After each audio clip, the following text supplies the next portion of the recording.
merupakan hari Allah Subhanahu wa taala yang hingga pada Ramadan ke-11 ini kita masih diberi nikmat kesehatan dan kesempatan sehingga dapat hadir di majelis taklim Telkomsel yang berbahagia ini. Tak lupa pula salawat berangkaikan salam kepada junjungan kita Nabi besar Muhammad sallallahu alaihi wasallam. Allahumma shalli wa sallim alaihi, yang kita harapkan syafaatnya kelak. Bapak Ibu sekalian, pada kajian kali ini kita akan membahas tentang Lailatul Qadar, mungkin keutamaannya, ibadah-ibadah apa saja yang bisa kita lakukan di malam tersebut. Untuk mempersingkat waktu, telah hadir bersama kita Ustadz Isfiraini Alsi. Kepada Ustadz kami persilakan. Assalamualaikum warahmatullahi wabarakatuh. Alhamdulillahirabbil alamin. Alhamdulillahilladzi kataba alaina as-siyama fi syahri Ramadan. Wassalatu wassalamu ala khairil anam nabiyina Muhammadin wa ala alihi wa ashabihi wa ansarihi wa man sara ala nahjihi ila yaumiddin. Wa qala Allah azza wa jalla inna anzalnahu fi lailatul qadar. Wa ma adraka ma lailatul qadar. Lailatul Qadri khairun min alfi syahr. Tanazzalul malaikatu war-ruh fiha bi'idzni rabbihim min kulli amr. Salamun hiya hatta matla'il fajr. Bapak Ibu sekalian, jemaah yang saya muliakan, pembahasan tentang Lailatul Qadar. Ini pembahasan yang secara teori mungkin kita sudah sering dengar. Tapi saya berharap nanti setelah pembahasan ini adalah semangat untuk mencari Lailatul Qadar itu. Kalau hanya sekedar teori, habis itu kita bubar saja, itu tidak banyak pengaruh sebenarnya. Karena sahabat dulu nggak pakai pengajian Lailatul Qadar ya, semangat aja dia. Dalam ayat ini Allah mengatakan Inna anzalnahu fi Lailatul Qadar. Pertama tentang Al-Quran yang turunkan di malam Lailatul Qadar ya. Al-Quran diturunkan pada malam Lailatul Qadar. Ini juga kemudian nanti akan menjadi masalah terkait dengan peringatan nuzul Quran. Nuzul Quran kapan kira-kira? Biasanya 17 Ramadan. Kata Allah, sesungguhnya kami menurunkan Lailatul Qadar. Sesungguhnya kami menurunkan Al-Quran di malam Lailatul Qadar. Berarti malam 17 nanti ada Lailatul Qadar enggak kira-kira? Ada? Mudah-mudahan. Gampang itu nampaknya, karena kan nuzul Quran itu malam Lailatul Qadar. Oleh karena itu, saya kemarin ada orang susah betul cari ustaz nih katanya Lailatul Qadar untuk apa? Untuk nuzul Quran. Dia bilang tergantung mazhab siapa Lailatul Qadar apanya nuzul Qurannya. Kalau mazhab 17 ya susah. Ambil saja mazhab nuzul Quran itu kepada surah Lailatul Qadar ini. Lailatul Qadar itu diturunkan pada malam-malam Lailatul Qadar. Dan malam Lailatul Qadar itu bukan malam 17, tapi malam 10 terakhir. Berarti bebas saja nanti Lailatul Qadar malam nuzul Quran malam 29, nuzul Quran malam ke-27, silakan aja. Karena itu pernyataan Al-Quran, Inna anzalnahu fi Lailatul Qadar. Tapi saya tidak bahas itu karena kita materinya bukan nuzul Quran. Kalau nuzul Quran saya bahas itu ya, tentang tanggal berapa sebenarnya nuzul Quran. Wa ma adraka ma Lailatul Qadar. Allah melemparkan pertanyaan, tahukah kamu Lailatul Qadar itu? Allah nanya ini, tentu jawabnya kan kita nggak tahu. Ngapain nanya gitu. Kalau kita nggak tanya, ditanyain sama orang, udah jelas kita nggak tahu, ditanya lagi. Kita kira-kira ngomong apa sama orang itu? Udah jelas nggak tahu, ditanya juga nggak ada kerjaan emang gitu. Nah, bukan begitu maksudnya itu ya. Allah memancing kita, membuat kita penasaran. Tahukah kamu apa itu Lailatul Qadar? Karena ini perkara yang besar. Ada sesuatu yang ingin Allah sampaikan, tapi Allah pancing dulu. Ayo, tahu nggak kamu apa itu? Kan begitu iklan yang bikin penasaran, kan dia nggak langsung buat iklan, anunya langsung itu poin. Sekian sebulan tayangan tahap apa ini iklannya nih ya, jempol biasanya. Tahu oh itu aja iklannya rupanya. Tapi kita sudah penasaran dulu. Nah itu yang diinginkan oleh Allah. Ini Lailatul Qadar bukan sembarang malam. Tahu nggak kamu? Kalau nggak tahu, coba kita dengar. Lailatul Qadri khairun min alfi syahr. Malam Lailatul Qadar itu kata Ibnu Abbas, yang makna ayat ketiga ini ibadah Di malam Lailatul Qadar itu lebih baik dari ibadah yang dilakukan pada 1000 bulan, yang selama 1000 bulan itu siangnya puasa, malamnya sholat. Luar biasa itu ibadah. Jadi ini istilah kalau kualitas itu kualitas apa yang namanya ini? Satu malam ibadah kita itu senilai ibadah selama 1000 bulan, yang bukan malam saja ibadahnya, siangnya puasa, malamnya sholat. Nah, inilah berkah yang Allah turunkan kepada umat Nabi Muhammad SAW. Yang sering saya sampaikan, rugi sekali orang yang mendapatkan Ramadan. Maka ini bahasa hadis Nabi. Raghima anfun man adrakahu Ramadan falam yughfar lahu. Sungguh celaka, sungguh rugi, sungguh apa lagi bahasa kita? Sengsara, sungguh tak beruntung, sungguh tak bertuah. Orang yang mendapatkan Ramadan, dia sehat, dia tidak ada masalah. Begitu Ramadan berakhir, dianya belum diampunkan dosanya oleh Allah Subhanahu wa taala. Adapun bulan lain, Rasul tidak pernah mengatakan begitu. Rasul tidak pernah mengatakan sungguh rugi orang bertemu dengan bulan Muharram, Ramadan habis dosanya masih belum diampunkan. Rasul tidak mengatakan rugi. Rasul tidak mengatakan sungguh rugi orang bertemu dengan bulan Rajab, bulan Sya'ban, bulan Syawal, setelah habis Syawal dosanya masih ada. Rasul tidak mengatakan rugi. Tapi khusus Ramadan, sungguh rugi. Ramadan habis, dosa masih banyak. Masih banyak nggak dosa kita ini ya?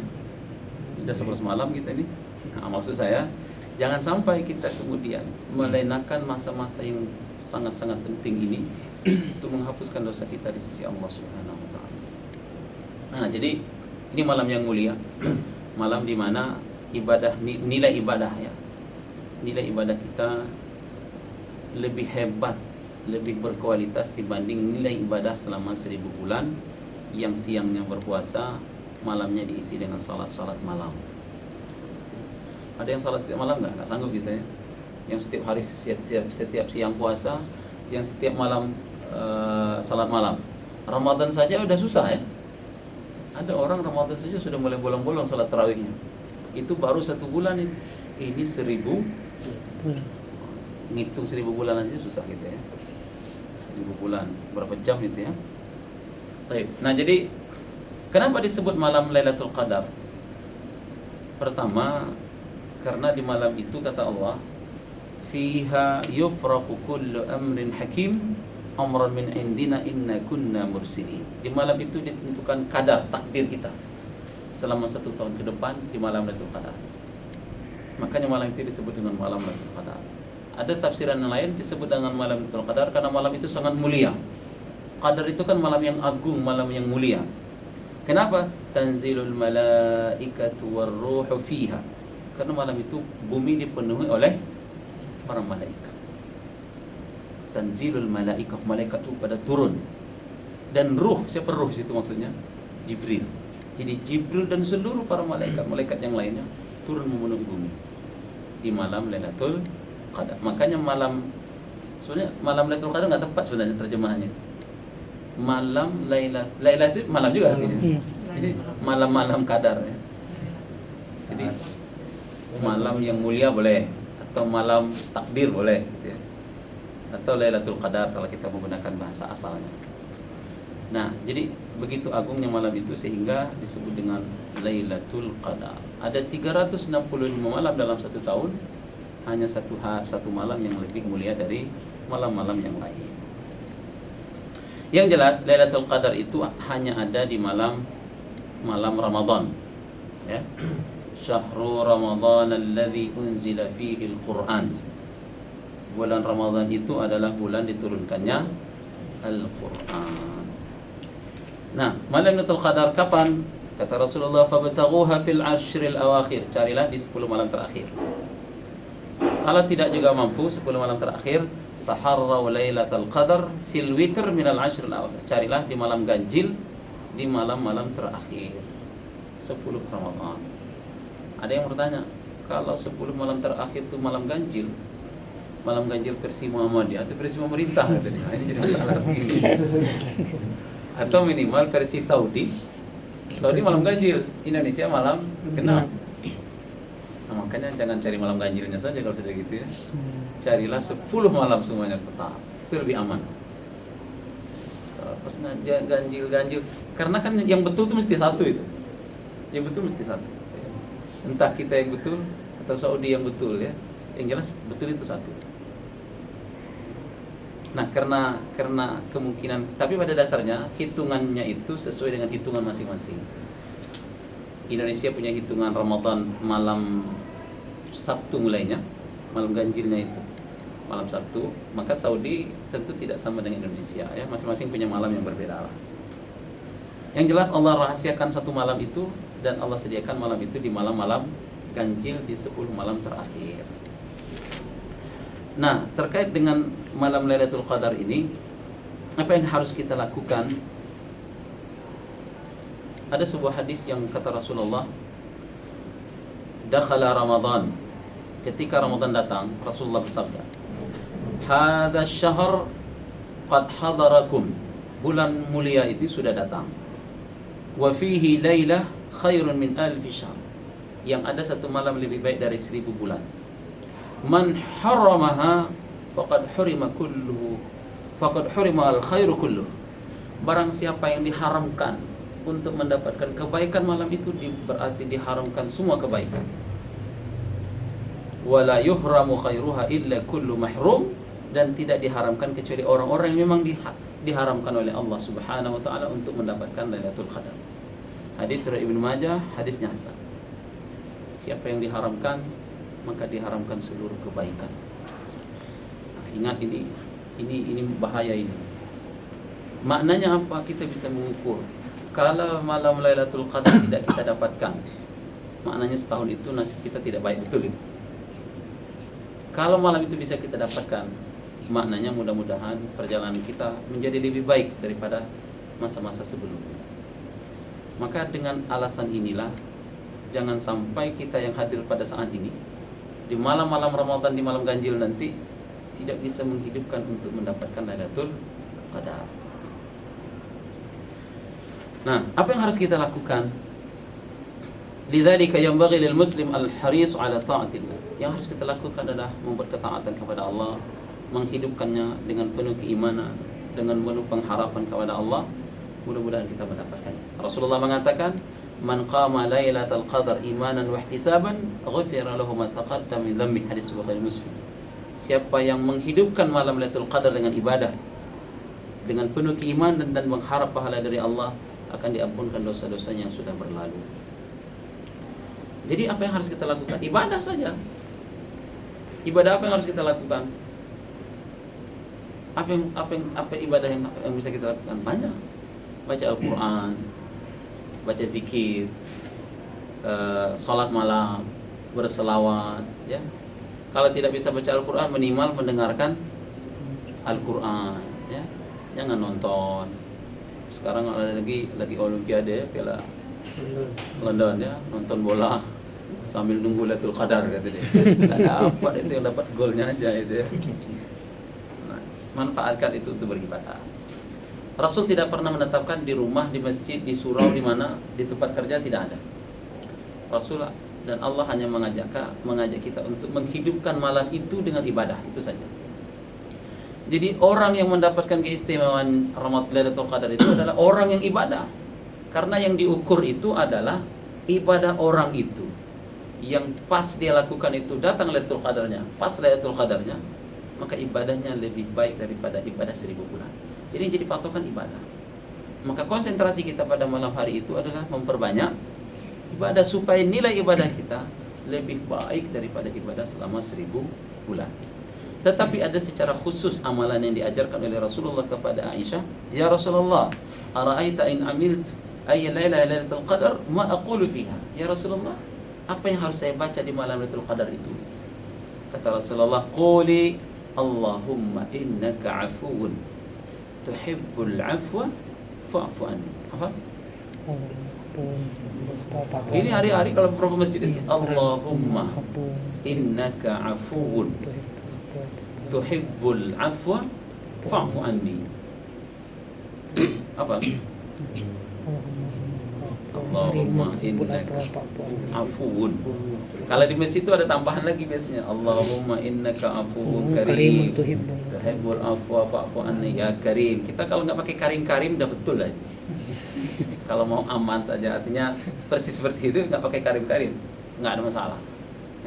Allahumma innaka afu, ya Allah engkau itu maha pengampun dan mencintai orang yang minta ampun, maka ampunkanlah dosaku. Itu terjemahan. Tak pula kita, ya Allah engkau maha pengampun, itu nggak zikir lagi, itu jadi doa biasa jadinya. Tapi karena ini zikir biasa, maka kita baca Allahumma innaka afuwan tuhibbul afwa fa'fu anni. Perbanyak itu, walaupun bukan itu satu-satunya yang harus kita baca. Baca subhanallah, alhamdulillah, Allahu akbar, istighfar, tahlil, tahmid, dan berbagai macam zikir-zikir kalimat-kalimat thayyibah silakan dibaca. Minta ampun kepada Allah, bertobat kepada Allah. Salah satunya membaca doa ini. Allahumma innaka afuwun tuhibbul afwa fa'fu anni. Kalau nggak hafal, tolong tanya yang sudah hafal nanti ya. Hafal beliau ya, ditanya beliau langsung. Karimnya aja.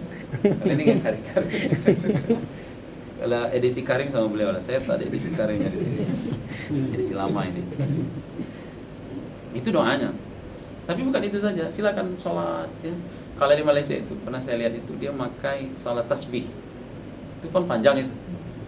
Di kampung saya juga orang-orang Melayu biasa buat salat tasbih. Jadi tapi mereka salah ya. Salah saya itu karena mereka sudah nentukan Lailatul Qadar itu mesti malam 27. Ya nasi-nasi kalau iya, kalau enggak ya lewat berarti ya. Dia nebak-nebak saja tiap tahun itu. Bahkan ada satu buku yang menulis kapan memperkirakan Lailatul Qadar itu sudah tahu dia rahasianya. Dia punya rumusan itu. Bila awal Ramadan malam Senin, berarti Lailatul Qadar malam ini katanya. Dia ada dari kuncinya itu. Tapi saya sudah pernah baca. Bila malam Rabu, maka Lailatul Qadar jatuh malam ini katanya. Jadi sudah tidak penasaran lagi sebenarnya. Padahal Rasul bikin penasaran ini. Minimal kita diberitahu cuma 5 saja minimal.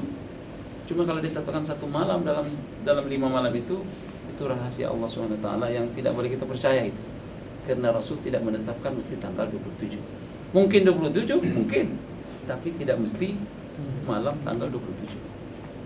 Jadi itu yang akan kita kejar 5 malam itu. Nah, jadi pada malam itu di samping kita memperbanyak amal ibadah, pertama kita tidak bisa menebak malam apa. Karena itu kita harus mengambil minimal 5 malam itu. Lebih bagus lagi kalau kita bisa maksimalkan 10 malam. Nah 10 malam itu dari jam berapa ke jam berapa kita mulai ibadahnya? Disebut Lailah itu dalam bahasa Arab itu dari azan maghrib sampai azan subuh. Makanya Lailatul Qadar berakhir sampai hatta matla'il. Nah fajar itu ya salat fajar, salat subuh itu. Begitu azan subuh berakhir sudah Lailatul Qadar. Sudah tamat, sudah kesempatan bagi kita tahun ini untuk mendapatkan Lailatul Qadar apabila sudah terbit fajar. Jadi malam 21, 23, 25 sampai 29 itu yang jangan sampai kita lewatkan ya. Nah, jadi secara malam sudah Rasul sebutkan 5 malam itu. Tidak ada lagi minimal 2 malam atau 1 malam. Walaupun ada juga mengambil minimal malam 27 kata dia. Cuma itulah, kalau kita cuma menetapkan malam 27 ruginya. Kalau memang malam 27, kalau tidak tahu-tahu malam 21. Ya. Pernah Lailatul Qadar terjadi pada malam 21 ya. Kalau antum baca di dalam kitab Sirah Nabawiyah yang ditulis oleh Syekh Syafir Rahman Al-Mubarakfuri itu menjelaskan bahwa Lailatul Qadar pernah terjadi pada malam 21, pernah terjadi pada malam 27. Jadi tidak mesti malam 27 terus ya. Kemudian yang jelas kita memperbanyak amal pada malam itu. Sejak dari azan maghrib sampai azan subuh.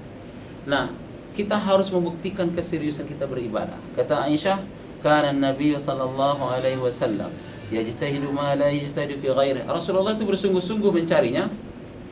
Bersungguh-sungguh yang sungguh-sungguh itu yang usaha Rasul tidak pernah Rasul lakukan kecuali di malam-malam itu. Artinya pas di malam, kalau Rasul kan bukan malam ganjil dia cari. Beliau 10 malam total. 10 hari 10 malam. Jadi ijtihad sungguh-sungguh beliau di malam itu tidak pernah beliau lakukan di luar malam itu. Sekarang pertanyaannya, Rasul malam tidur jam berapa? Belum ada jam kan? Tapi Rasul tidur rata-rata setelah selesai Isya. Pertengahan malam kemudian Rasulullah bangun. menjelang azan subuh Rasulullah berbaring miring di atas lambung kanan. Itu biasanya yang dilakukan Rasul. Sampai kemudian azan subuh, setelah itu beliau salat sunat fajar, lalu salat subuh, lalu berzikir pagi setelah selesai salat subuh. Itu hari-hari biasa yang dibuat Rasul.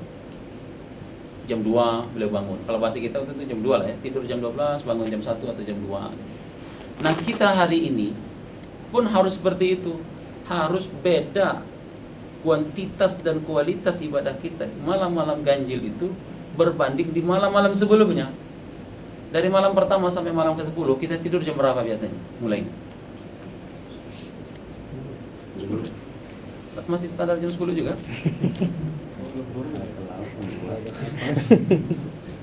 Masih standar jam 10.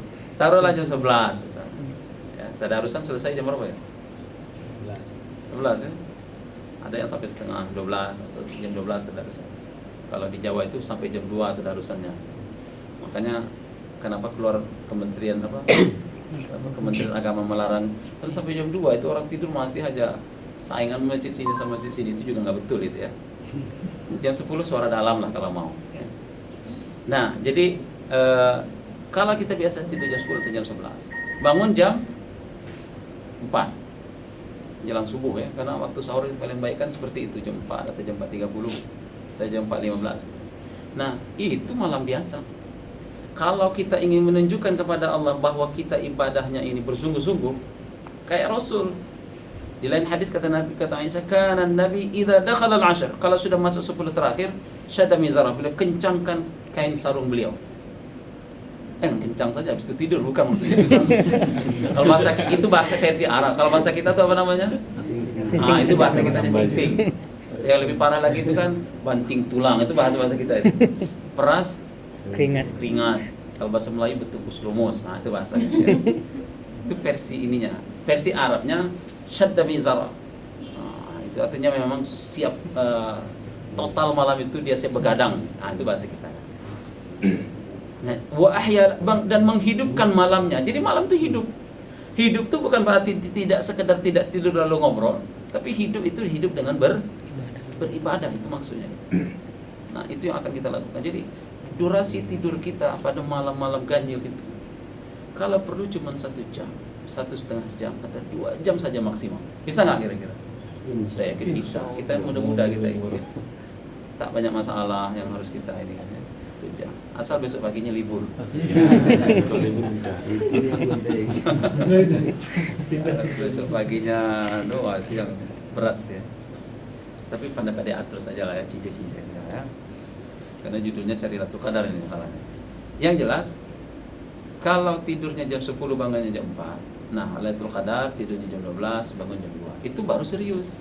Itu baru sungguh-sungguh. Walaupun tidak total menghidupkan satu malam. Idealnya kalau Rasul kan memang tentu berbeda dengan kita. Tapi apa yang dilakukan oleh istri Nabi itu kan sama. Dia ingin menghidupkan satu malam full. Beliau kasih ikatan kiri kanan itu supaya tidak tidur satu malam. Tapi dilarang Nabi. Berarti kalau memang kita sudah sampai pada level ngantuk berat baru tidur. Baru mulai mulai sedikit itu kayaknya udah ngantuk nih. Itu lemah semangat. Sudah parah betul, bawa push up masih ngantuk. Guyur masih ngantuk. Allah tahu itu, ini hambaku yang paling berserius. Sudah diguyur ngantuk juga. Padahal karena ini faktor buka puasanya yang salah juga. Perlu daya tampungnya masuk semua itu masalahnya ya. Itu terawih saja ada yang sudah begini terawih itu. Baru terawih, masya Allah. Berarti itu rahasianya ketahuan. Waktu bukanya salah teorinya. Buka nggak perlu kenyang ya. Yang penting nyicil ya. Nah, jadi kesungguhan kita tuh harus kita nampak. Jadi sebenarnya kita ibadah nih yang dilarang itu menunjukkan ibadah di hadapan manusia, itu dilarang. Kalau kita memperlihatkan ibadah kita secara dan motivasi kita supaya dilihat oleh manusia ibadah kita, itu namanya riya. Tapi kepada Allah harus kita tengokkan itu. Setuju nggak? Ibadah harus kita tengokkan kepada Allah. Harus kita lihatkan kekhusyuan kita. Karena yang menilai adalah Allah. Maka kita perlihatkan kepada Allah, ya Allah, saya sudah seperti ini, ya Allah. Dah basah kepala saya, dah push up saya, dah keliling saya halaman masjid, masih juga ngantuk, ya Allah. Tentu Allah berikan keringanan. Ini hambaku ini, kata Allah, dah serius. Seperti istri Nabi sudah pasang ikat begini kan, supaya dia tetap. Nah, kita tidak perlulah nanti mentang-mentang ikut istri Nabi. Nanti ada yang pasang tali semua, ribut nanti masjid ini ya. Ini ada apa pula nih, ajaran mana ini gitu. Nah, itu zaman Nabi dulu ya. Kalau zaman kita mungkin bawa push up ya, bawa lari ya. Ada teman-teman itu push up sudah, lari sudah, bahkan diguyur kepala sudah, ngantuk juga lagi. Kelas berat lah itu ya. Tapi sekali lagi yang penting seriusnya itu Allah tahu. Nah, itu yang paling penting. Kita kan show, kita ibadah ini kan perlu kita show di hadapan Allah ini. Makanya kita apa namanya? Kita serius kah? Kalau sudah memaksimal seperti itu, kemudian kita terkantuk, nah insya Allah pahala bersungguh-sungguh kita sudah dicatat oleh Allah Subhanahu wa taala. Makanya bunyi hadisnya, man qama lailatal qadar imanan wa ihtisaban. Barang siapa yang menghidupkan ibadah malam Lailatul Qadar dengan iman dan ihtisab. Ihtisab itu artinya apa? Berharap pahala. Ya Allah, saya mohon betul ini malam ini. Ya Allah, tolong saya, jangan saya ngantuk ya Allah. Kita sudah mohon ya Allah jangan ngantuk, habis ngantuk juga. Memang Allah yang penting Allah sudah tahu keseriusan kita. Yang kita khawatirkan kita tidak serius. Yang kita khawatirkan kita tidak berminat. Nah, ini yang dikatakan oleh Rasulullah tadi. Inilah jangan-jangan yang termasuk orang yang diharamkan kebaikan dari Lailatul Qadar oleh Allah. Umurnya mungkin sampai 70, ibadahnya tidak ada apa-apanya. Tapi umur kita mungkin tidak sampai 80, tidak sampai 70, mungkin 60 pun tidak sampai. Tapi dalam catatan Allah Subhanahu wa taala sudah 83 tahun full ibadah. Ini 83 tahun ini full ibadah ya. Jangan, kita kan full, kalau hidup kita ini banyak sebenarnya. Ada yang 70, ada 60, tapi tidak full ibadah. Makanya balik lagi ke awal hadis, Rasul mengatakan apa? Sungguh rugi orang yang bertemu dengan Ramadan habis dosanya tidak diampunkan. Kenapa? Enggak serius.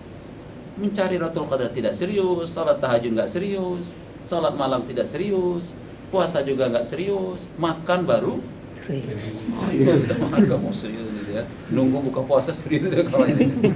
Semua dimasak. Kalau sudah jajan ke pasar serius dia itu, kayak puasa belum hebat aja lah dia. Beli itu, beli ini. Tidak serius, maka pahalanya juga tidak serius juga Pak. Karena apa pahala itu? Fa ana ajzibi, aku yang membalas kata Allah. Jadi gini, kemarin saya dapat materi bagus nih. Jadi kan Rasul mengatakan bau mulut orang yang berpuasa. Nah itu ya. Bau mulut itu kan sesuatu yang sangat jelek lah itu. Produk puasa yang paling tidak enak kan bau mulut, itu produk puasa itu. Lapar juga produk puasa tapi nggak ketahuan. Tapi bau mulut itu juga bagian dari konsekuensi orang berpuasa. Apa isyarat yang bisa kita ambil dari maksud hadis itu? Isyaratnya adalah bahwa apapun risiko dari puasa yang kita lakukan, semuanya dinilai oleh Allah. Itu maksudnya. Misalnya gara-gara kita puasa sakit kita tuh akan dinilai oleh Allah. Gara-gara kita puasa lalu keluar bau yang tidak enak, tetap dinilai oleh Allah. Maksudnya itu. Bukan maksudnya supaya kita nggak gosok gigi, bukan. Itu bab lain. Tapi apapun risiko yang kita dapatkan gara-gara kita berpuasa, keringat kita, ngantuk kita gara-gara puasa tapi ya, udah kuat masih ngantuk juga.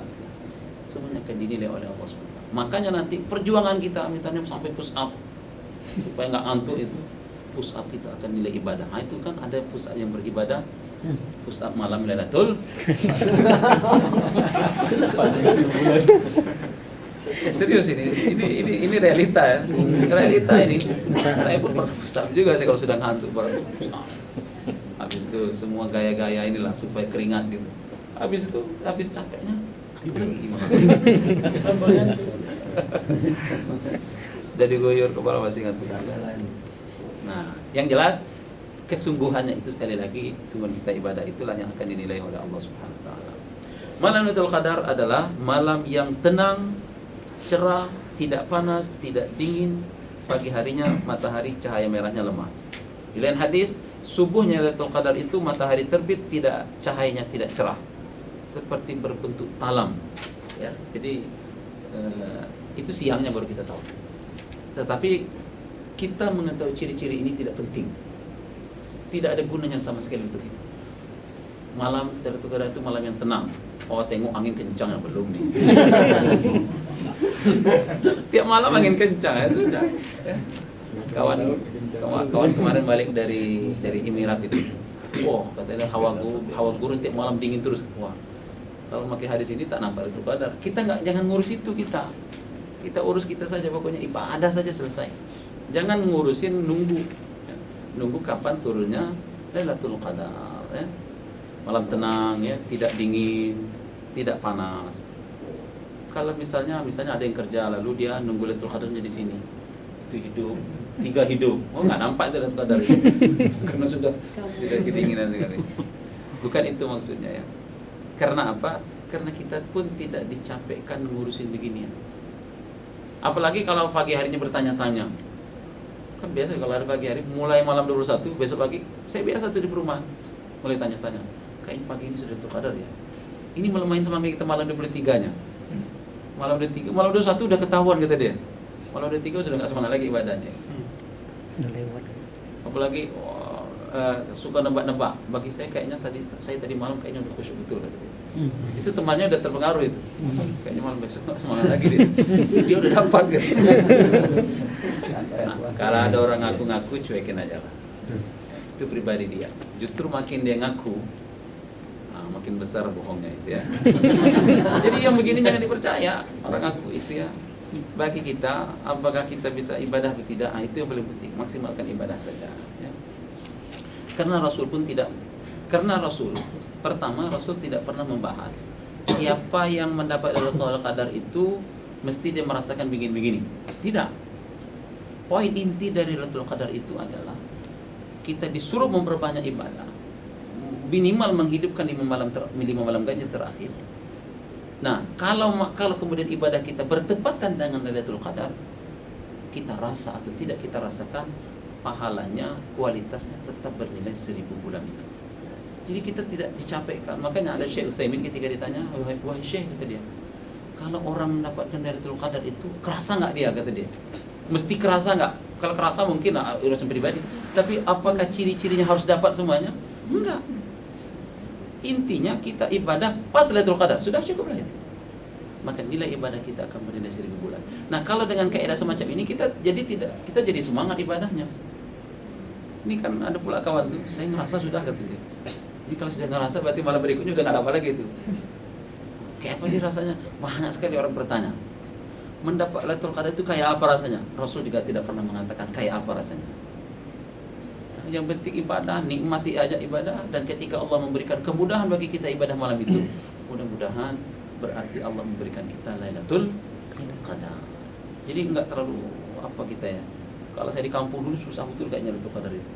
Dia mesti tengok kayu pokok tumbang, sujud, itu baru Lailatul Qadar tuh kata dia.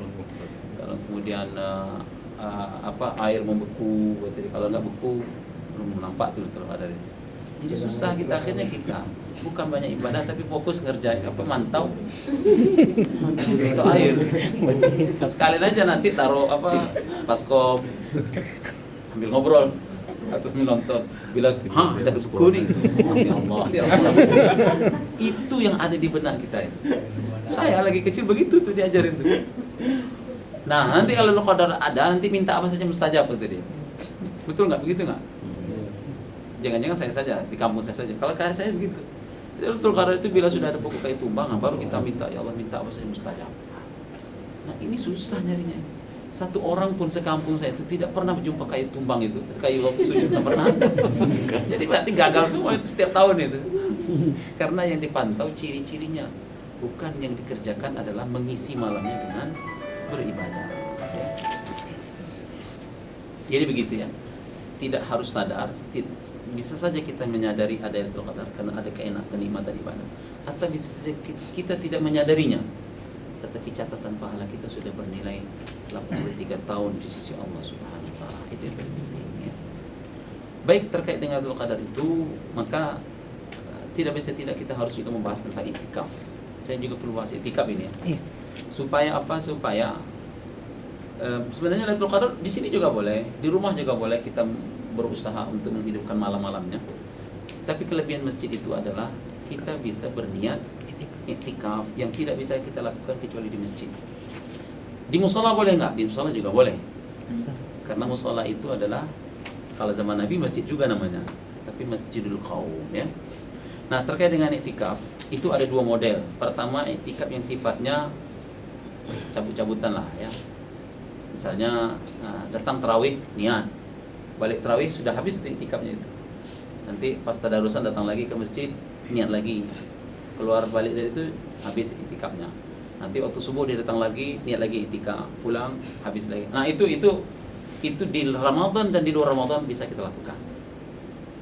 Tapi kalau iktikaf khusus yang paket, nah ini istilah keren ya, itu paket lah gitu ya, 10 hari 10 malam yang dilakukan Rasul dan istri-istri beliau, itu mulai masuknya ada dua pendapat.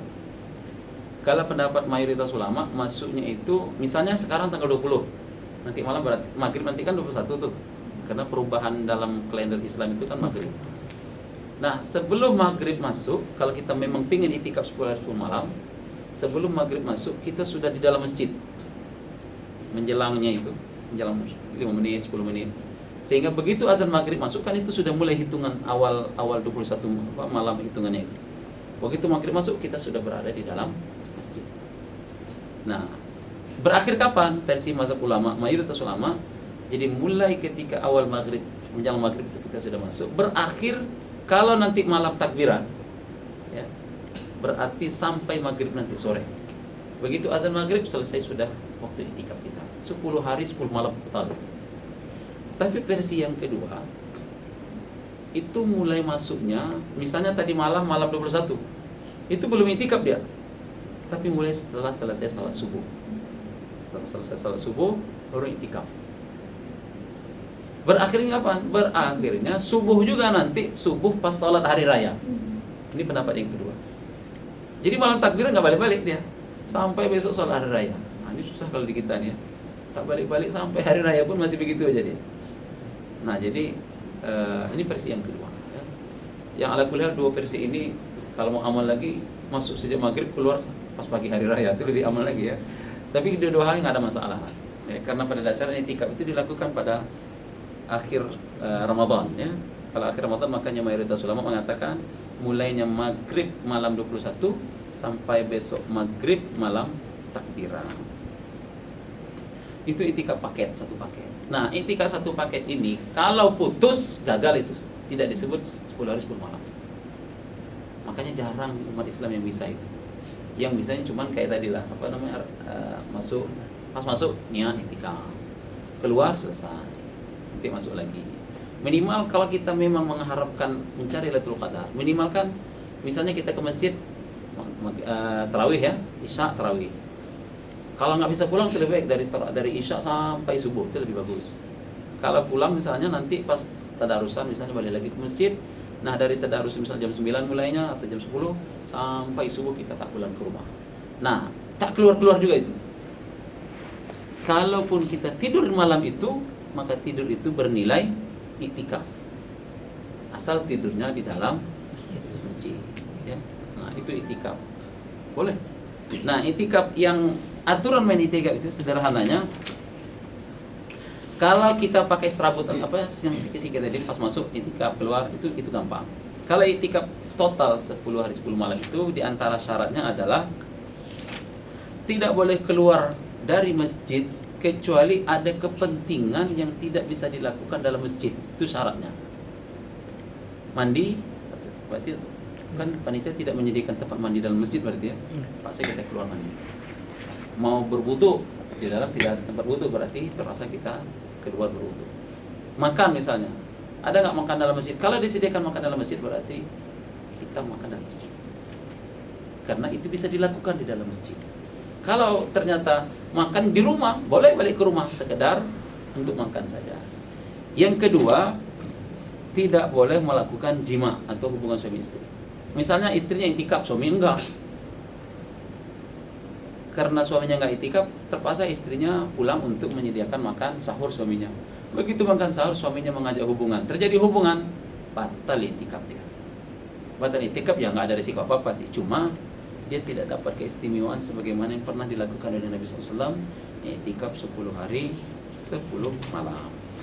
Hal-hal yang boleh dilakukan bagi orang itikaf, misal pertama keluar tadi, kalau ada kepentingan. Yang kedua, boleh melakukan perkara yang mubah. Apa mubah? Misalnya ngobrol. Tapi jangan pula ngobrol yang banyak. Dari pagi sampai zuhur ngobrol aja dia. Cerita macam-macam, atau melakukan perkara yang di luar ibadah. Misalnya dia nggak ngobrol, tapi karena zaman sekarang sudah canggih bisa nge-net di mana saja. Nge-net aja di Facebook. Update lagi itikaf. Ya kan gitu ya. Nanti jam 10 lagi itikafnya mantap. Oh, itikaf terus gitu ya. Jam 11, wah, orang itikaf pada mengantuk. Update terus. Itikaf, wah ini mantap. Wah. Ya. Ini dilihat, di show kepada orang jadinya ini. Nah, tapi kalau ngajak ayo itikaf boleh, tapi ini update itikaf terus dia. Nah, kalau habis waktu, bukan tidak boleh sama sekali. Boleh, ya, buka internet misalnya. Tapi jangan disibukkan waktu kita habis untuk itu. Kenapa? Nabi saja sampai bikin tenda itu untuk apa? Untuk, dan itu taruh di belakangnya, untuk tidak banyak menghabiskan atau terganggu dengan perkara di luar itu. Jadi total ibadah. Kita ini cuma tidak menyepi ke goa-goa, itu aja bedanya. Kita cuma masuk ke dalam masjid tapi fokus beribadah. Full 10 hari 10 malam. Kalau agama lain atau tradisi kepercayaan yang lain mungkin dia ke gunung mana kan gitu ya, bertapa, bersemedi atau apa. Kita tidak pakai semedi, tidak pakai bertapa, masih boleh makan kalau di malam harinya ya. Yang penting tidak melakukan hubungan saja. Itu boleh ya. Perkara yang mubah boleh selagi tidak berlebihan. Kalau misalnya istrinya itikaf atau suaminya itikaf, itu boleh. Misalnya suami itikaf, istrinya tidak, lalu istrinya datang menjenguk suaminya, boleh ngobrol-ngobrol ya. Habis itu sebagaimana Rasulullah, istri beliau tidak itikaf lalu datang menjumpai Rasul di masjid, diladen oleh Nabi, ngobrol sejenak, kemudian istrinya pulang diantar. Ya. Kemudian boleh mandi belum berwudu di luar masjid. Kalau dalam masjid ada silakan, tapi nggak mungkin ya. Nah, Nabi membuat tenda di masjid, kemah masih kita, tenda. Itu boleh. Tapi kalau lihat kondisi pengurus masjid, kesepakatan pengurus masjid, nanti banyak pula yang kayak camping semua gitu. Tidak camping gitu ya. Kalau saya kan pengurus, saya ketua masjid bahkan. Itu nggak apa-apa. Karena saya ngisi materinya gitu. Jadi bapak yang buat tenda silakan aja di situ. Besok kalau pas misal subuh rapikan. Karena Nabi begitu, supaya konsentrasi itu aja cuma. Nah, kalau nggak mau, mungkin kalau mau pakai tenda boleh, mungkin ganti dengan kacamata Ray-Ban misalnya. Sehingga dia bukan Ray-Ban ya, emang betul-betul hitam lah ya maksudnya, sehingga dia nggak ngeliat orang lagi, itikafnya ibadah aja. Itu bisa aja. Praktis gitu ya, kasih kacamata, kasih lakban atau apa kacamatanya, sehingga dia tidak terganggu siapapun orang lalu lalang depan dia khusyuk aja. Nah, itu maksudnya. Kemudian dibolehkan membawa kasur, ya, membawa bantal, selimut, atau perlengkapan itikaf. Karena kan 10 hari 10 malam, makanya sahabat bawa pakaian. Nggak mungkin 10 hari 10 malam nggak ganti-ganti kan. Nah, bawa ganti, bawa handuk, bawa apa.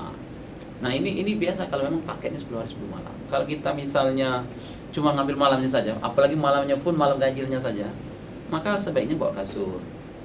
Nanti subuh bawa balik ke rumah, kan dekat rumah ya. Biasanya ini kan kalau di perumahan sendiri lebih enak.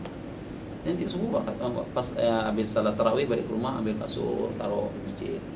Tapi karena masih jam 10, taruh dulu di gudang masjid. Biasanya gitu kalau perumahan saya, taruh dulu semuanya, taruh sana, kasur, bantal semua taruh situ. Nanti sudah mulai jam 11.30, mulai sudah narik kasur satu-satu.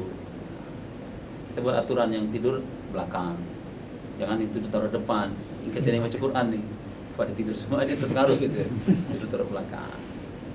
Nah, ini kalau kita anak-anak bahkan kita ajak untuk melatih bahwa iktikaf itu atau menginap dalam masjid pada 10 malam terakhir itu sudah tradisi baik yang sudah terbiasa sejak kecil. Itu bagus.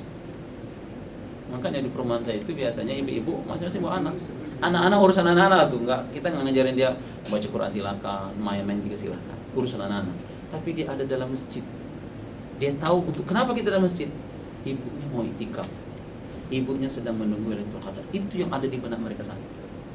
Sehingga ketika mereka besar, mereka tidak asing lagi dengan mereka harus bermalam di malam ganjil 5. Lalu mereka melihat orang tuanya pada ibadah. Karena saya kecil itu yang saya rekam. Ketika saya kecil cuman malam 27 saja. Orang-orang tua pada sholat tasbih di malam harinya. Cuman itu saja. Kita kan ngobrol-ngobrol saja dari belakang. Kalau ngantuk tidur. Nah, jadi dibolehkan bagi kita. Apa kata Abu Sa'id? Kata Abu Sa'id, "Falamma kan sabihatu 20 naqalna mata'ana." Dalam hadis Sahih Bukhari, ketika di pagi hari di 20 Ramadan, naqalna mata'ana, kami pindahkan barang-barang kami, gitu dia. Maksudnya apa? Karena menghadapi 10 malam terakhir, berarti periuk mereka bawa. Kenapa?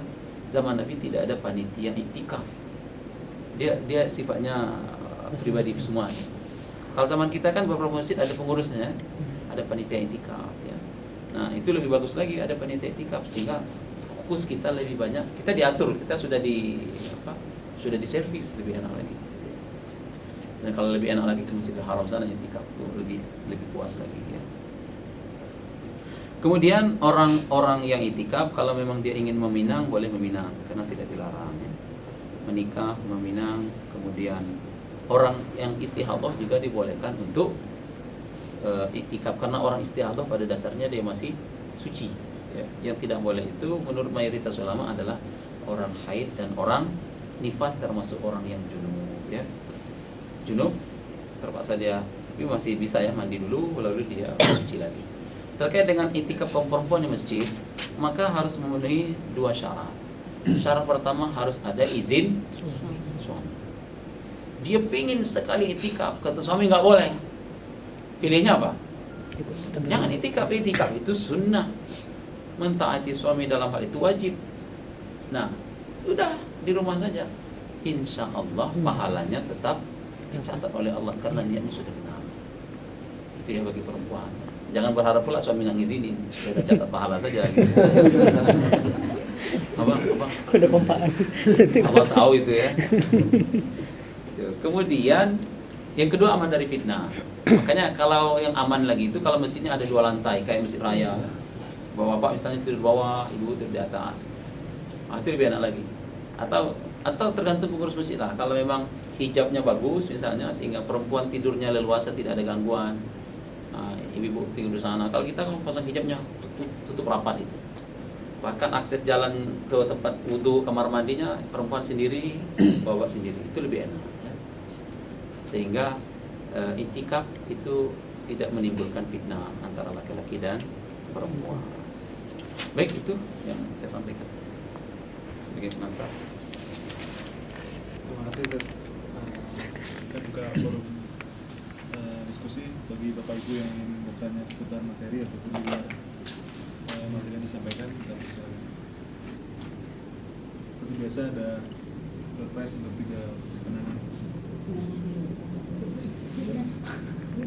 Ustaz, mau tanya Ustaz, kalau itikaf itu kan kalau bagi yang tidak bekerja enak mungkin ya. Tapi kalau misalkan bekerja kan, kalau misalkan pulang ke rumah kan sebentar. Kalau bekerja ini kan lama, dari pagi sampai sore. Itu itikaf yang 10 hari itu batal nggak? Kalau misalkan alasannya kerja? Iya, batal. Batal. Karena kerja pun zaman Nabi juga orang kerja juga. Makanya jadi gini, kebijaksanaan di Arab Saudi itu termasuk saya dulu kan sekolahnya begitu. Jadi di kampus saya libur Ramadan itu pas 10 terakhir. Tapi tidak semua instansi libur di Arab. Makanya kebijakan pemerintah itu tergantung lah ya. Kalau kemudian dia membuat kemudahan-kemudahan begitu bagus misalnya. Tapi tidak mungkin semuanya kayak pelayanan umum itu kan nggak mungkin libur itu ya. Nah minimal itu tadi dia mengambil kesempatan malam-malam ganjil itu. Kamu yang enak kan kayak Rasul. Kenapa? Cuma masalahnya Rasul tidak pernah menjelaskan apa istimewanya iktikaf secara khusus. Tapi yang jelas beliau ajak istrinya, beliau bangunkan anaknya iktikaf. Setelah Rasulullah wafat, istrinya juga tetap iktikaf. Kemudian ketika Rasul sakit, beliau qadha iktikafnya. Ini menggambarkan istimewanya iktikaf tanpa harus kita ketahui apa itu detailnya. Nggak ada memang barang siapa iktikaf 1 malam maka begini-begini, nggak ada. Cuma dari beberapa hadis itu dapat kita ketahui bahwa istimewa sekali iktikaf. Kalau tidak istimewa, tidak mungkin istri Nabi melanjutkan tradisi itu. Kalau tidak istimewa, tidak mungkin Rasulullah bersusah payah untuk mengqadha di bulan Syawal.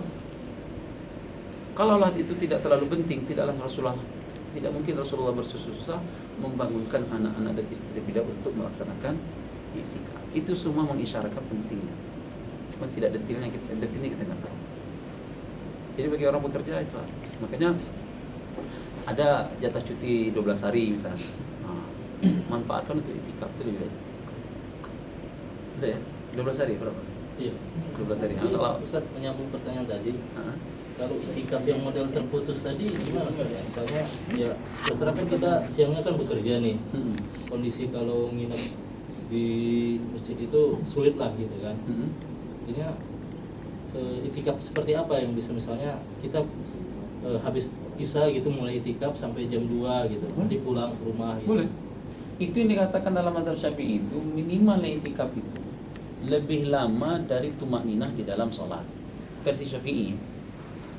Jadi i'tikaf tumakninah itu ada berapa detik? Seperti itu. Nah, artinya kalau kita sudah berada, yang penting kita berada dalam masjid. Tidak ada harus berwudu, apa nggak ada. Yang penting dalam masjid saja syarat i'tikaf itu. Dia menetap dalam masjid dan waktunya lebih lama daripada tumakninah di dalam sholat. Orang itu sudah boleh berniat i'tikaf. Nah, itu saja dalam mazhab Syafi'i. Kalau mazhab lain ada yang mengatakan minimal 1 malam. Nah, kalau mazhab Syafi'i tidak. Kenapa ada yang mengatakan minimal 1 malam? Karena berdasarkan hadis Umar. Umar ngadu, ya Rasulullah, kata Umar, dulu waktu saya jahiliyah saya pernah bernazar i'tikaf 1 malam di Masjidil Haram. Kata Rasulullah, laksanakan. Nah, Umar ngadu, melapor pernah bernazar i'tikaf 1 malam. Tapi pertanyaan, apakah itu batas? Nggak ada. Itu kan cuma sekedar niatnya Umar. Kata Syafi'i kan nggak ada dilarang i'tikaf kurang dari sekian menit, nggak ada. Allah hanya mengatakan dalam Al-Baqarah 187 itu apa? Wala tubashiruhunna wa antum akifuna fil masajid. Janganlah kamu berhubungan dengan istrimu di saat kamu sedang i'tikaf di masjid. I'tikaf itu penting di masjid. Nah, apa makna i'tikaf? Kata Syafi'i, i'tikaf itu kan menetap. Yang penting orang sudah menetap dalam masjid, maka dia boleh berniat i'tikaf. Itu yang dipahami oleh mazhab Syafi'i. Makanya saya pikir juga nggak salah mazhab Syafi'i menetapkan bahwa selagi kita berada dalam masjid dan lebih lama dari masa tumakninah dalam sholat, kita sudah boleh pasang niat i'tikaf hari-hari. Maka saya katakan hari-hari bisa kita buat itu. Cuman kan kalau di Ramadan ada ketika kita menunggu Lailatul Qadar, kita memperbanyak ibadah malam itu, tentu lebih baik lagi kalau kita sambil beribadah kita tambah lagi niat i'tikaf karena kita berada di dalam masjid. Itu aja. Jadi jangan sampai ketika kita sudah bersusah payah mencari Lailatul Qadar malam-malam ganjil, kita sudah bermalam di masjid tapi tidak berniat i'tikaf. Nah, itu saja. Tambah lagi Ustaz. Hah? Zikir-zikir apa yang disunahkan di waktu kita i'tikaf itu Ustaz? Secara khusus yang tadi itu aja. Allahumma innaka afu. Cuma kalau kita membaca apa saja silakan. Dia kan yang penting ibadah sebenarnya. Kata kuncinya ibadah. Cuman yang khusus untuk malam Lailatul Qadar ya cuman itu tadi. Allahumma innaka afu. Kalau misalnya kita baca selawat, silakan. Kita hentam dengan astagfirullah. Ya, bagus. Karena kan inti Ramadan ini kan kita bertobat sebenarnya Ramadan. Supaya ketika Ramadan berakhir dosa kita sudah habis. Jadi silakan berselawat, baca Al-Qur'an, berzikir apapun silakan. Kemudian kita sholat tahajud misalnya kan. Maksudnya yang disunahkan itu ada nggak Ustaz yang Secara khusus yaitu tadi. Allahumma innaka afu tadi yang secara khusus. Yang lain ada pernah nanya dulu ya, salat Lailatul Qadar itu nggak ada ya. Salat Lailatul Qadar. Tapi kalau salat malam, salat tahajud silakan. Karena kita misalnya sudah salat witir tadi ya, terpaksa kita nggak boleh witir lagi pada waktu malam itu. Karena tadi waktu jam 9 kita sudah witir dengan imam. Tapi ibadah yang lain silakan. Mau salat tahajud 20 rakaat juga silakan. Yang penting malam itu kita memperbanyak beribadah kepada Allah. Itu saja. Dari ibunya. Waalaikumsalam. Tadi di depan Ustaz juga sudah menyampaikan bahwa pada malam Lailatul Qadar itu Allah menetapkan takdir seseorang untuk setahun berikutnya. Begitu Pak Ustaz ya. Nah, yang ingin saya tanyakan, bukankah Allah Subhanahu wa taala itu sudah menetapkan takdir manusia itu sebelum ia lahir atau pada saat ruh itu dihembuskan ke rahim ibunya? Oke. Ini Penetapan bagaimana, takdir. apa hubungannya gitu? Iya, Ustaz, penetapan atau apa takdir itu kan maknanya? ada yang sifatnya selama-lamanya. Itu yang di zaman azali itu. Yang dikatakan oleh Rasulullah, sesungguhnya Allah sudah menyuruh kepada pena untuk menulis. Kata pena untuk menulis apa ya Allah? Menulis seluruh takdir manusia. Jadi seluruh takdir manusia itu ditulis 50.000 tahun sebelum diciptakannya langit dan bumi. Itu yang pertama. Itu takdir seluruh sudah ada itu sebenarnya. Yang kedua, takdir yang sifatnya satu orang masing-masing itu waktu malaikat diutus oleh Allah pada usia janin 4 bulan. Terkait dengan umurnya, terkait dengan masa depannya, terkait dengan rezekinya. Nah, itu yang takdir untuk per orang itu seumur hidup dia kapan, berapa sebab. Ada lagi takdir sifatnya tahunan. Jadi takdir itu, tapi tetap saja semuanya rujukan awalnya tetap kepada yang ada tertulis di Lauhul Mahfuz. Karena di Lauhul Mahfuz itu ketika sahabat bertanya, "Ya Rasulullah, kalau takdir kita sudah ditulis." Kata Rasulullah kan, "Qad jaffatil aqlam wa jaratil maqadir." Pena sudah kering, berarti pena sudah nggak nulis lagi.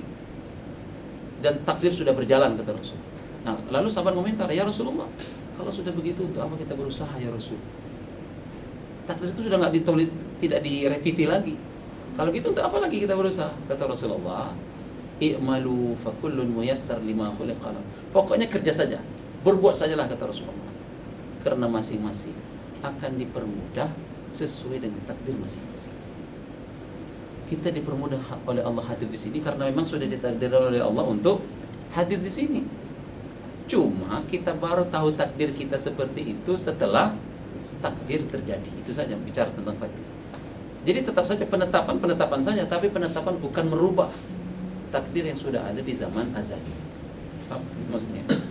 Misalnya tahun ini Allah katakan begini umurmu, seperti ini rezekimu. Itu juga tidak berbeda dengan apa takdir di waktu kita di alam rahim, ketika malaikat diutus untuk menyampaikan takdir kita 4 hal itu. Dan juga tidak akan berbeda dengan apa yang ditakdirkan tertulis di Lauhul Mahfuz di zaman azali yang ditulis 50.000 tahun sebelum adanya langit dan bumi. Penetapan biasa saja itu. Ya. Ya, Ustaz. Mungkin nyambung dengan yang tadi juga masalah takdir. Kematian kita atau bagaimana akhirnya itu, apakah masuk yang tahunan atau yang ajal, Ustaz? Karena kan juga doa kita untuk misalnya kita berharap supaya kita dimatikan dalam keadaan iman gitu, dalam husnul khotimah gitu. Kalau memang sudah ditakdirkan memang dia termasuk yang ajali yang nggak bisa diubah lagi, berarti ini gitu, Ustaz, nggak bisa lagi minta untuk diperbaiki gitu, Ustaz. Nah, sekarang kan ada hadis Nabi misalnya mengatakan, barang siapa yang ingin dipanjangkan umurnya dan dilapangkan rezekinya, hendaklah dia silaturahmi. Ada lagi hadis yang lain mengatakan doa dan takdir saling berebut, siapa yang paling ini duluan. Nah, perlu didudukan takdir yang mana satu yang dimaksud itu. Jadi ada takdir itu yang hanya Allah yang tahu, yang ditulis yang di Lauhul Mahfuz itu hanya Allah yang tahu. Ada takdir yang malaikat tahu. Nah, makanya dalam kajian akidah itu ada namanya takdir yang sudah musbat, itu sudah paten, nggak berubah lagi.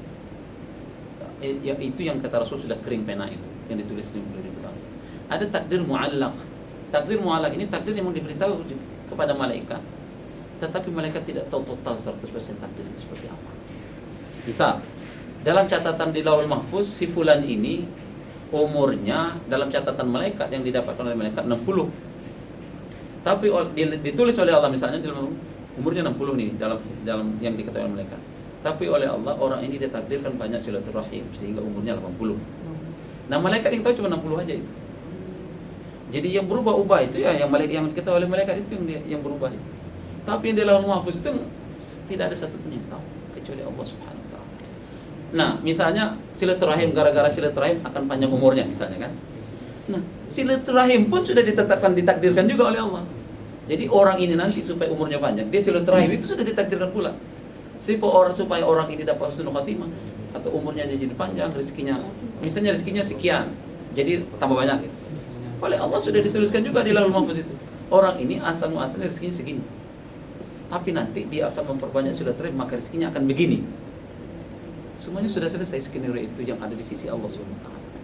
Jadi itu yang tidak akan pernah berubah lagi. Tapi kalau yang diketahui oleh malaikat, yang dalam catatan yang diberikan oleh Allah kepada malaikat, ya sekedar itu saja.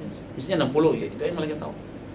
Ternyata oleh Allah bahwa dalam catatan di Lauhul Mahfuz, si fulan ini memang 60 pada awalnya, tapi karena dia kemudian diberikan oleh Allah, ditakdirkan oleh Allah memperbanyak silaturahim, jadinya bertambah menjadi 80 tahun misalnya umurnya.